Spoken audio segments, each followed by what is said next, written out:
நம சிவாய வாழ்க, நாதந்தாள் வாழ்க, இமைப்பொழுதும் என் நெஞ்சில் நீங்காதான் தாழ் வாழ்க. தென்னாடுடைய சிவனே போற்றி, எந்நாட்டவர்க்கும் இறைவா போற்றி போற்றி. அவன் அருளாலே அவன் தாள் வணங்கிடுவோம். ஓம் நம சிவாய.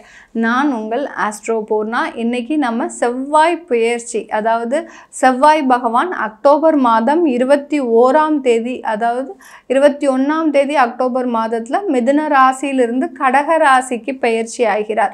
இந்த கடக ராசியில பெயர்ச்சியாகக்கூடிய அந்த செவ்வாய் பகவான் கடக ராசியில நீச்சம் அடைகிறார். நீச்சம் அடையும் போது இந்த கடக ராசி என்பர்களுக்கு எந்த மாதிரியான ஒரு பலன்களை கொடுக்க போறார், அதே சமயத்துல இந்த செவ்வாய் பகவான் எந்த நாள் வரைக்கும், எந்த கால நேரம் வரைக்கும் அந்த கடக ராசியில இருக்க போறார் அப்படின்னு பார்க்கும்போது, எப்போ நிவர்த்தி அடைகிறார், நீச்சமானதுல இருந்து எப்போ நிவர்த்தி அடைகிறார் அப்படின்னு பார்க்கும்போது, அது அடுத்த வருடம் 2025 ஜனவரி மாதம் 20ஆம் தேதி வரை அந்த கடக ராசியிலேயே பெயர்ச்சியாகி இருக்கிறார். கிட்டத்தட்ட 3 மாதங்கள் 90 நாட்களுக்கு இந்த செவ்வாய் பகவான் உங்களுடைய ராசியிலேயே நீச்சம் அடைகிறார். கடக ராசி அன்பர்கள் ஏற்கனவே பார்த்தீங்கன்னா சந்திரனுடைய ராசி இந்த கடக ராசி. சந்திரனின் ராசின்னு சொன்னாலே இவர்களை மாதிரி அந்த விருந்தோம்பல் குணம் வேற யாருக்குமே இருக்காது. கடகராசி அன்பர்கள் யாரா இருந்தாலும் சரி, தன்னுடைய எதிரிகளா இருந்தாலும் முகம் சுளிக்காமல் தன்னுடைய வீட்டிற்கு அழைத்து வந்து அவர்களுக்கு விருந்தோம்பல் செய்து அதனால வருகின்ற மகிழ்ச்சியை நினைத்து நினைத்து பார்த்து சந்தோஷப்படுபவர்கள் நீங்க கடகராசி என்பர்கள். ஆனா உங்களுடைய வாழ்க்கை எப்படி இருக்கு பாத்தீங்களா? நீங்க யார் யாருக்கெல்லாம் உதவி செய்தீர்களோ, யார் யாருக்கெல்லாம் ஒரு எதிர்மறை பாராமல் நீங்க ஒரு காவலாக இல்ல ஒரு ஒத்துழைப்பாக இல்ல ஒரு உறுதுணையாக இருந்தீர்களோ, அவர்கள் எல்லோருமே இன்னைக்கு நேரத்துக்கு உங்களை மறந்து விட்டாங்க. உங்களை யாருன்னே தெரியாது அப்படின்னு அளவுக்கு உங்களை உதாசீனப்படுத்தும் நபர்களாக தான் இருக்கிறாங்க. காலம் அப்படிதான், கலியுகமாகச்சே. அதனால உங்களுக்கு அந்த மாதிரியான தொந்தரவுகள்லாம் அதிகமாக இருக்கும். அஷ்டம சனியின் ஒரு பொழுது மிகவும் 2.5 ஆண்டுகள் நீங்க அதாவது தன்னுடைய வாழ்க்கையில வாழ்வா சாவான்ற ஒரு நேரத்திற்கு போயிட்டு தான் நீங்க வெளியில வந்திருக்கிறீங்க. அதாவது மரணத்தின் பிடியில் சிக்கியவர்கள் இந்த கடக ராசி என்பர்கள். அந்த மரணத்தின் பிடியில் சிக்கி மீண்டு எழுந்து வந்தவர்களும் அந்த கடக ராசி என்பர்கள் தான். இப்படிப்பட்ட இந்த கால சூழ்நிலையில உங்களுக்கு செவ்வாய் பகவானும் பலவீனம் அடைகிறார். ஜோதிட ரீதியாக செவ்வாய் மிக கடுமையான பாவ கிரகம். பாவ கிரகங்களிலேயே முதல் கிரகம் அந்த செவ்வாய் தான். எந்த அளவுக்கு மோசமான பலன்களை கொடுக்கணுமோ அந்த அளவுக்கு அந்த செவ்வாய் பகவான் மிகவும் மோசமான பலன்களை அவரவர் ஜாதக ரீதியாக தசாபுத்தி ரீதியாக அந்த செவ்வாய் பலன்களை கொடுக்கும். சில பேருக்கு அவர்களுடைய ஜாதகத்தில் செவ்வாய் பலமாக இருந்ததுன்னா மிகவும் கோபக்காரராக, அதே சமயத்துல தன்னுடைய குடும்ப வாழ்க்கையே வேண்டாம் அப்படின்னு சொல்லக்கூடிய அளவிற்கு மிகவும் விரக்தி அடைந்த நபர்களாக தான் இருப்பாங்க.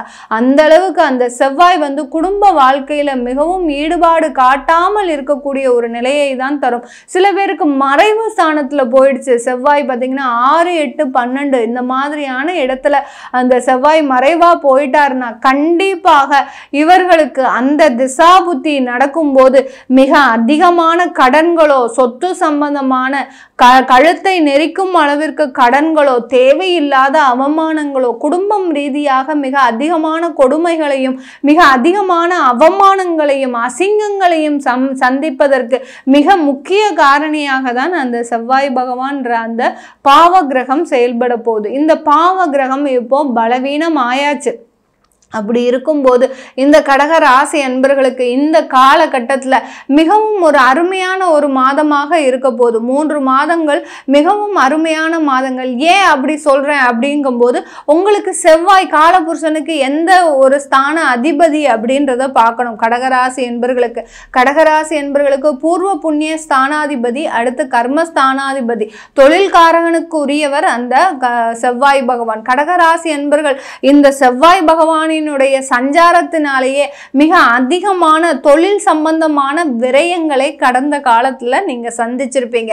அதிகமான விரயம்னு சொன்னாலே எல்லாருக்குமே சொல்வது பார்த்தீங்கன்னா கடன் தான் மேடம் பட்டிருக்கேன், வேற என்ன பட்டிருக்கேன், என்னை சுற்றி கடன்கள் தான் இருக்கு, வேற எதுவுமே கிடையாது அப்படின்னு சொல்லக்கூடிய அளவிற்கு இந்த செவ்வாய் பகவான் இந்த கடக ராசி அன்பர்களுக்கு மிக அதிகமான கடன்களை கடந்த ஒரு 1.5 வருடங்களுக்கு மேலாக இவர் அழிச்சிட்டு இருக்கிறார். இது எல்லாமே நிவர்த்தி ஆகக்கூடிய ஒரு நேரம். அந்த தொழில் சம்பந்தமான கடன்களை இவர் மிகவும் விரைவாக அடைக்கக்கூடிய ஒரு நேரமாக தான் இந்த 90 நாட்கள் இந்த கடகராசி அன்பர்களுக்கு இருக்க போகுது. பூர்வ புண்ணிய ஸ்தானாதிபதி, அதாவது செவ்வாய்னு சொன்னாலே சொத்து சம்பந்தப்பட்ட அந்த காரகத்துவம். அப்படி இருக்கும்போது பூர்வ புண்ணிய ஸ்தானாதிபதியாகப்பட்ட இந்த கடகராசி அன்பர்களுக்கு இந்த செவ்வாய் பகவான் பூர்வீக சம்பந்தமான வழக்குகளில் இருந்து விடுதலை பெறுவதற்கு உண்டான ஒரு நேரமாக இருக்கும். பூர்வீக சம்பந்தமான ஒரு வழக்குகள் மட்டுமா, 5ஆம் இடம்ன்றது குழந்தை ஸ்தானத்திற்குரிய ஒரு கிரகம்.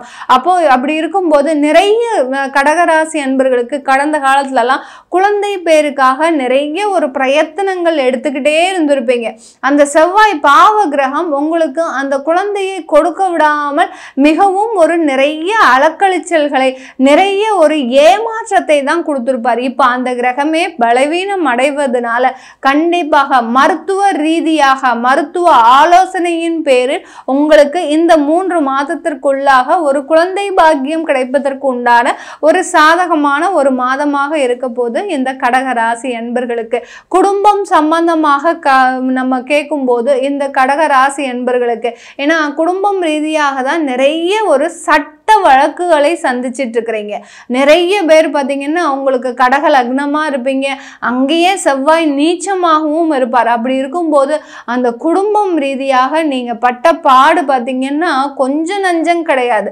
நிறைய இந்த கடகராசி என்பர்கள் குடும்பம் ரீதியாக அப்படி என்ன சொல்றது, தற்கொலை செய்து கொள்ள அளவிற்கு அந்த செவ்வாய் என்ற கிரகம் தூண்டி கொண்டே இருக்கும். அதுதான் அந்த பாவ கிரகத்திலேயே மிக மோசமான கிரகம்னு நம்ம சொல்றோம். ஏன்னா தற்கொலை செய்து கொள்ள அளவிற்கு. அடுத்து பார்த்தீங்கன்னா எங்க பார்த்தாலும் ஒரே அழுகை சத்தம் அதிகமாக இருக்கும். இந்த மாதிரிலாம் சம்பவங்களை சந்தித்த இந்த கடகராசி அன்பர்களுக்கு இந்த குடும்பம் ரீதியாக மிகுந்த மன உளைச்சல்ல இருக்கிறீங்க. ஏன்னா கணவரனுடைய தகாத உறவின் மூலமாக, அடுத்து பார்த்தீங்கன்னா கணவரனுடைய தகாத ஒரு பேச்சின் மூலமாக சில நேரத்துல வெடுக்குன்னு பேசிடுவாங்க. குடும்பத்துல இருக்கிறவங்க யாரு என்ன ஏதுன்னு கூட பார்க்காம தன்னுடைய கேரக்டரை பத்தியே ஒரு வெடுக்குன்னு பேசுவதற்கு உண்டான ஒரு காலகட்டம்லாம் இருந்திருக்கும். அது எல்லாமே சரியாகக்கூடிய ஒரு நேரம் இந்த 3 மாதங்கள் இந்த கடகராசி என்பர்களுக்கு.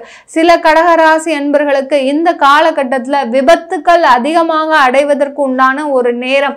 ஏன்னா வெளியில போகும்போது வரும்போது நீங்க மிகவும் ஜாக்கிரதையாக இருக்கணும். செவ்வாய் பலவீனம் அடைஞ்சிட்டாரு அப்படின்னாலே அங்க சில விபத்துக்கள் அதிகமாக நடக்கக்கூடிய ஒரு நேரமாகவும் இருக்கும். சில பேர் பெரியவங்கெல்லாம் முதியோர்கள்லாம் இருக்கிறீங்க கடகராசி என்பர்கள், ஏற்கனவே முடியாம இருக்கிறீங்க. அப்படி இருக்கும்போது நீங்க வெளியில போகும்போதோ இல்ல வீட்டுக்குள்ளேயே நடக்கும் போதோ மிகவும் அதிக அளவுல நீங்க கவனத்தோட செயல்பட்டீங்கன்னா உங்களுக்கு பெரிய பெரிய ஆபத்துகள்ல இருந்து குறைவதற்குண்டான ஒரு நேரமாக இருக்க போகுது இந்த கடகராசி என்பர்களுக்கு. இது எல்லாமே நம்ம கோச்சார நிலவரப்படி பலன்கள் சொல்லிட்டு வந்துட்டு இருக்கிறோம். உங்களுடைய தசாபுத்தி பலன்களை தெரிஞ்சுக்கணும், எனக்கு செவ்வாயினுடைய பெயர்ச்சி எந்த மாதிரியாக இருக்க போகுது அப்படின்னு தெரிஞ்சுக்கணும் விருப்பப்படுறவங்க கீழே இருக்கிற நம்பருக்கு வாட்ஸ்அப்பில் அப்பாயின்மெண்ட் வாங்கிக்கிட்டு நீங்கள் என்கிட்ட கன்சல்ட் பண்ணிக்கலாம். உங்களிடமிருந்து விடைபெறுவது உங்கள் ஆஸ்ட்ரோ பூர்ணா. நன்றி, வணக்கம்.